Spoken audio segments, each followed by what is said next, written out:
değil aşık olup yerinde durmak, konuşmak, bakışmak, deli gibi kudurmak. Kulak ver, gerçekler şimdi başlayacak. Bundan birkaç zaman önce ruh işini görünce, öyle baka kalıp deli gibi sevince, ılımlı nefesini içine çekince, yıldızlarda yüzüyorum, basmadan yürüyorum, bakmadan görüyorum, galiba seviyoruz. Aşkla sevgi ortaklar, yerinde durmaz patlarlar, ağlatırlar susmazlar, yüreklerden çıkmazlar, susmuşlardır duymazlar.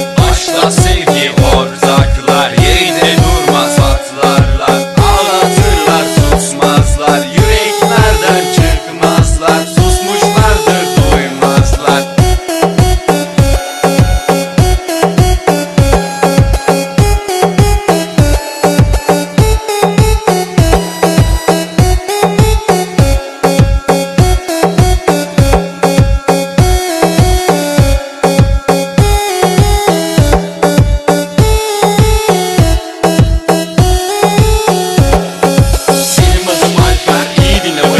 Kaçırma sözleri, sıkıldıysan gözyaşından. Kolay değil aşık